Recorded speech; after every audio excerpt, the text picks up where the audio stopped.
Bonjour à tous. Aujourd'hui, on va étudier une enquête incroyable, inédite, sur la censure des réseaux sociaux grandissante, vous l'avez vu depuis quelques années, sur ses véritables causes, sur les liens avec le gouvernement américain. On va parler aussi du FBI, on va parler d'agences de sécurité, une enquête extrêmement sérieuse qui vient de sortir. On parlera forcément donc du Covid, de la guerre en Ukraine, on parlera aussi de l'Union européenne. Bref, je crois qu'il faut s'accrocher, il faut écouter, il faut lire tout cela, se documenter, parce que c'est la condition du combat pour notre liberté et notre liberté d'expression, qui sont des biens précieux, des trésors, et qui sont tellement attaqués. Et là, ces révélations, cette enquête approfondie, je vais vous en faire ici là, vraiment un exposé, à partir de plusieurs sources très sûres, eh bien, nous donnent des armes. Donc je vous demanderai de bien vouloir faire circuler, si vous voulez bien, cette vidéo. Ce qu'on dit ici, vous n'allez pas le voir et dans les grands médias, ça c'est certain. C'est beaucoup trop compromettant. C'est beaucoup trop explosif. Faites circuler, partagez cette vidéo et abonnez-vous si vous voulez bien à cette chaîne YouTube. C'est un bon moyen aussi de faire circuler parce que plus vous êtes abonnés, plus les vidéos sont visibles d'autres internautes qui ne nous connaissent pas encore, qui vont devenir des résistants et des combattants de la liberté grâce à vous si vous vous abonnez. C'est le petit bouton en dessous, s'abonner, vous cliquez dessus, c'est gratuit, c'est instantané. Merci infiniment à ceux qui vont le faire maintenant, à ceux qui l'ont fait aussi en masse récemment. N'oubliez pas, interpellation des parlementaires français d'opposition, et guillemets. Il faut voter les motions de censure, il faut entamer la destitution de Macron avec pour la première fois donc la pétition à signer, à relayer en ligne, mais aussi version téléchargeable, imprimable, pour que chacun puisse mettre sur les panneaux d'affichage libre dans sa commune. Il faut que ça se diffuse ou envoyer, mettre sur la boîte aux lettres de son maire, de son député, de son sénateur, de ses voisins. C'est comme ça que ça marche. C'est comme ça que ça marchera. Il faut maintenant privilégier toutes les formes d'action et on s'y emploie aux patriotes. Je compte sur vous. Je compte sur vous pour venir justement apporter votre pierre à l'édifice, votre trésor à vous, votre personnalité, vos convictions, votre expertise, votre expérience, votre savoir, votre envie. C'est ça qu'on apporte au plus grand mouvement souverainiste et de défense des libertés de France, les patriotes. Et c'est un mouvement anti-oligarchique. Et on se bat pour nous, les générations qui viennent. Et quand on devient adhérent ou qu'on reprend son adhésion annuelle aux Patriotes, quand on réadhère, eh bien on est mis en relation avec des gens près de chez soi, qui pensent la même chose. On n'est pas seul, que ce soit en métropole, outre-mer ou à l'étranger. C'est formidable. Je vous attends dans cette grande aventure. J'ai besoin de vous. Toutes les forces oligarchiques sont contre nous. J'ai besoin qu'on soit très nombreux dans la résistance populaire. Alors le lien pour adhérer ou reprendre son adhésion annuelle, c'est le même. C'est le premier sous la vidéo en description. Vous le trouverez également en commentaire épinglé et dans les dernières secondes de cette vidéo en cliquant là ou là sur votre écran. Sous la vidéo en description, le deuxième lien juste en dessous, ce sera pour faire un don de soutien aux patriotes. À la place ou en plus. Pour ceux qui peuvent, c'est défiscalisé aux 2/3 pour vous, comme l'adhésion et la réadhésion. Supérieur à 500 €, le don, il y a de nouveaux avantages, c'est écrit sur le site des Patriotes. Dans tous les cas, c'est défiscalisé, dans tous les cas, c'est utile, dans tous les cas, ça nous permet de faire des choses alors qu'on n'a pas 1 € de financement public cette année, pas 1 €. Bravo donc aux donateurs et aux réadhérents, bienvenue aux nouveaux adhérents Patriotes. Révélation fracassante sur la censure des réseaux sociaux et notamment la collusion avec le gouvernement américain croissante cette année. Alors, je vais me fonder sur plusieurs sources, vous allez voir, je vais toutes vous les donner, notamment une grande enquête qui vient de sortir dans un journal très sérieux qui s'appelle américain The Intercept, le 31 octobre. C'est en ligne intégralement, en anglais, mais enfin, on peut traduire bien sûr. Et ça parle notamment beaucoup de, alors ce qu'on appelle le DHS en américain, le DSI en français, le département de la sécurité intérieure aux États-Unis. Je commence à vous donner des citations. Je cite cette enquête. Il y a un effort considérable de cette agence DSI pour influencer les plateformes technologiques. The Intercept a pu mener son enquête grâce à des fuites, disent-ils, notamment des mails et des documents internes. Donc tout est authentifié. Je cite toujours, le gouvernement américain a utilisé son pouvoir, ses prérogatives pour tenter de façonner le discours en ligne, c'est-à-dire le discours, le narratif sur les réseaux sociaux. On va parler ici de Facebook, de Twitter, d'Instagram, de YouTube, de Discord, de Reddit, de Wikipédia, etc. Je cite, maintenant on va rentrer dans le fond de l'enquête. Je cite, lors d'une réunion en mars 2021, un responsable du FBI a averti que la menace d'informations subversives sur les réseaux sociaux pourrait saper le soutien au gouvernement américain. Je cite toujours, il existe également un processus, nous apprend The Intercept, formalisé, permettant aux responsables gouvernementaux de signaler directement un contenu sur Facebook ou Instagram et de demander qu'il soit limité ou supprimé. L'enquête évoque notamment le fait que tout ça a explosé lors de l'élection américaine de 2020. On s'en serait pas douté. Et pour façonner, je cite toujours, les discussions sur la politique vaccinale pendant la pandémie de coronavirus. On s'en serait pas douté non plus. Mais maintenant, c'est confirmé. Ça qui est extraordinaire. L'enquête dit qu'il fallait, je cite, déployer des efforts sur les origines du Covid-19. Allez voir ma vidéo récente sur les révélations explosives récentes sur cette affaire. Mais aussi, je cite toujours, l'efficacité des vaccins, le retrait américain d'Afghanistan et la nature du soutien américain à l'Ukraine. On a une sorte de combo là. Hein. Tous les sujets les plus incroyables, plus explosifs, la propagande se déchaîne le plus, on a confirmation qu'effectivement le gouvernement américain intervient directement sur les réseaux sociaux, pour limiter les contenus ou les censurer ou les supprimer. Il s'agit de lutter contre ce que le gouvernement américain appelle bien sûr, mais on a la même chose dans l'Union européenne, j'y reviendrai dans quelques minutes, la désinformation, qui est un concept qui n'est pas défini. C'est donc un concept fourre-tout, on peut y mettre ce qu'on veut, ça donne donc de grandes marges de manœuvre aux censeurs. Je vous lis un premier extrait de cette enquête pour que vous compreniez bien. La façon, je cite, dont la désinformation est définie par le gouvernement n'a pas été clairement articulée et la nature intrinsèquement subjective de ce qui constitue la désinformation offre une large ouverture aux responsables du département de la sécurité intérieure pour prendre des décisions politiquement motivées sur ce qui constitue un discours dangereux. En gros, ils font ce qu'ils veulent.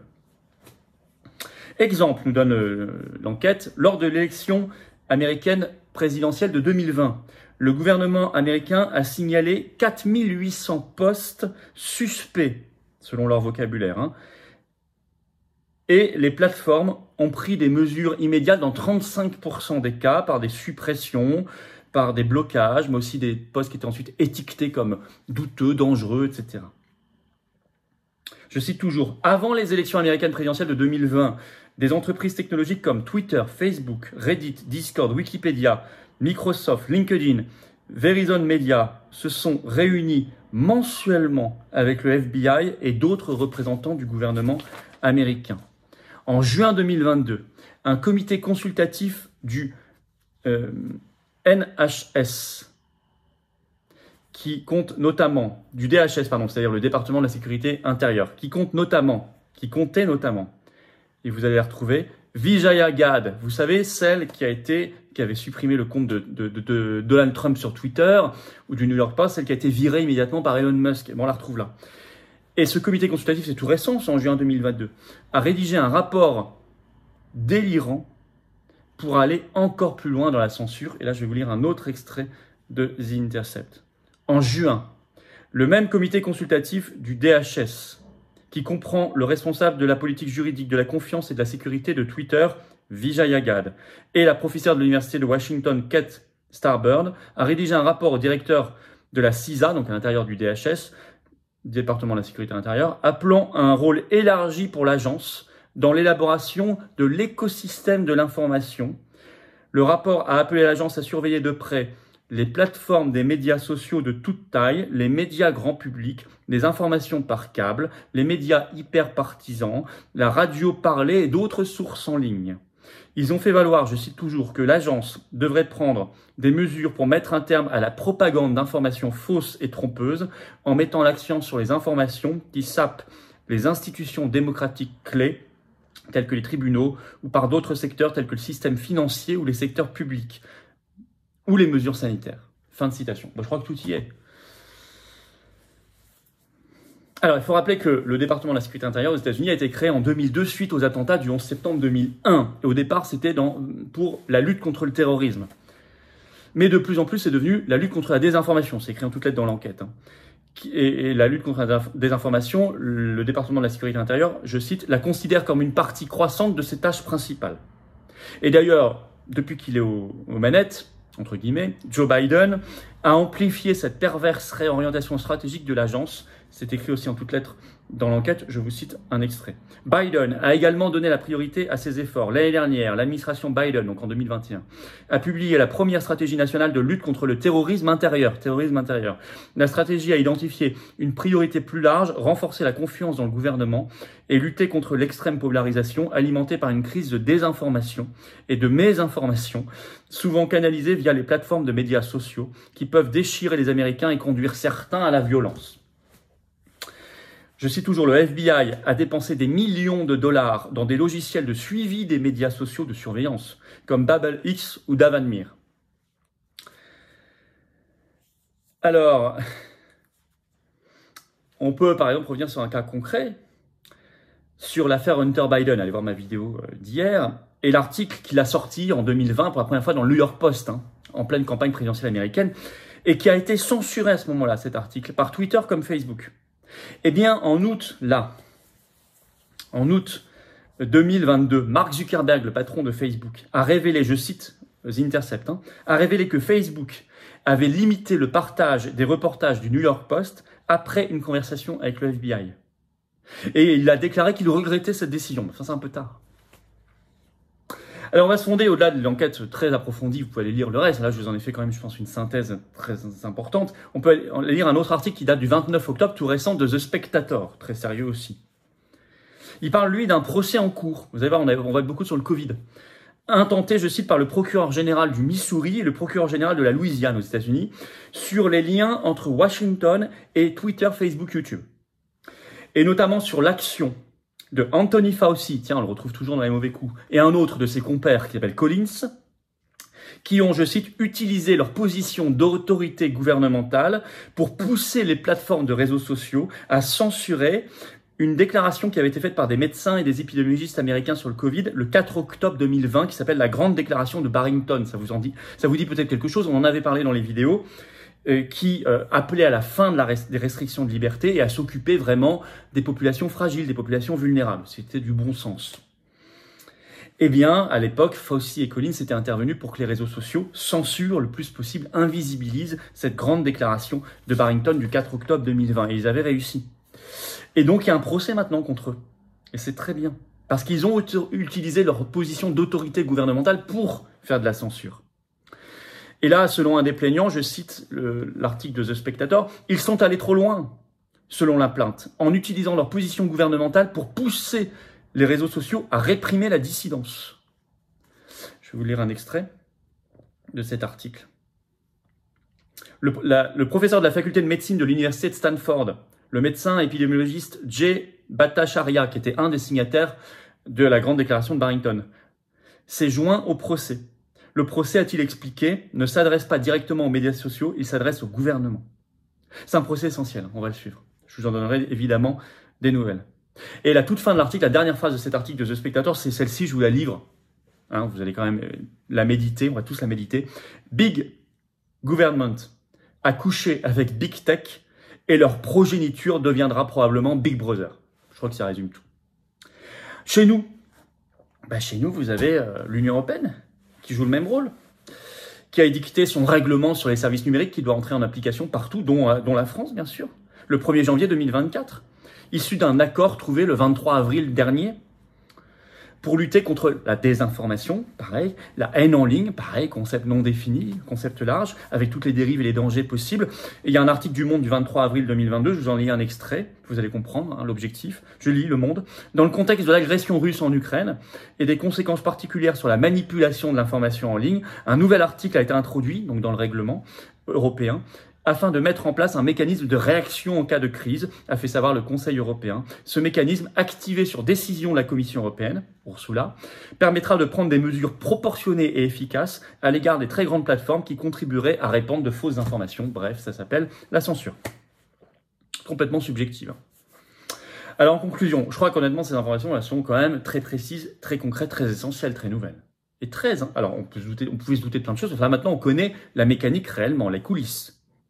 Donc, pour le réveiller et combattre, réveiller et donc permettre un meilleur combat, il faut faire savoir cette collusion. Comment ça marche vraiment? Faire savoir ces coulisses de la censure. Je vous demande de la lutte contre la liberté d'expression. Je vous demande donc peut-être que vous ne le faites pas d'habitude, de diffuser cette vidéo, de la partager sur vos réseaux sociaux et de vous abonner à cette chaîne YouTube en même temps si vous ne l'avez pas encore fait, parce que ça permettra un meilleur partage. Petit bouton s'abonner en dessous, c'est gratuit et c'est instantané. On est vraiment dans 1984 d'Orwell, avec le ministère de la vérité, le Miniver. Mais on est vraiment là-dedans, qui définit ce qu'est la désinformation, ce qu'est la haine en ligne, ce qu'est la vérité. Mais on voit que ça bouge en même temps. C'est ça qui est quand même très positif. Ça bouge. Avec ce grand procès dont je vous parle actuellement sur Fauci aux États-Unis, avec l'arrivée de Musk à la tête de Twitter, il ne s'agit pas d'idéaliser Musk, hein, il faut être très vigilant. Enfin, quand même, ça a bougé les lignes. Et en France, ça bouge aussi. Et il faut que ça bouge plus. Par la prise de conscience, ça bouge déjà, mais il faut que ça bouge plus par l'action. On y contribue, par ces vidéos et d'autres. Vous voyez bien le rôle très néfaste, très décalqué sur le gouvernement américain de l'Union européenne. Le Frexit est indispensable. Le Frexit, sortir de l'Union européenne, est indispensable. Ça n'est pas une condition suffisante, mais c'est une condition nécessaire. Voilà. Eh ben, je vous attends dans le combat. Je vous attends dans le combat. N'oubliez pas d'interpeller nos parlementaires d'opposition, juste en dessous en ligne. Le petit lien, vous cliquez, vous signez, vous relayez et vous pouvez imprimer et diffuser chez vous. Il y a une version téléchargeable. C'est fait exprès, c'est la première fois. On se bat ensemble. Je vous attends. Aux patriotes. Adhérez ou réadhérez ou faites un don de soutien. Dans tous les cas, c'est défiscalisé aux 2/3 pour vous. Dans tous les cas, c'est utile à la résistance. C'est même indispensable à la résistance. Dans tous les cas, on combat l'oligarchie dans la résistance populaire. Dans tous les cas, on se bat pour nos belles valeurs de liberté. De liberté d'expression, de vérité, de dignité, d'humanité, de France libre, de souveraineté. Relevez la tête pour nous, les générations qui viennent. C'est tout ça le sens de cette carte orange d'adhérents ou de réadhérents aux Patriotes. Le lien pour adhérer ou réadhérer, c'est le même. C'est le premier sous la vidéo en description. Vous le trouverez également en commentaire épinglé dans quelques secondes aussi en cliquant sur votre écran. Sous la vidéo en description, deuxième lien pour faire un don de soutien aux Patriotes. Vital. On fait des actions très concrètes. On publie, on affiche. Tout ça coûte cher, il y a l'inflation. On n'a pas 1 euro de financement public. On n'a pas d'aide bancaire. Donc on n'a pas de dette non plus. Donc on fait ce qu'on peut. Grâce aux donateurs, aux réadhérents et aux adhérents. Bravo donc à vous, bravo aux adhérents, aux donateurs, bienvenue aux nouveaux adhérents patriotes résistants. Vive la France!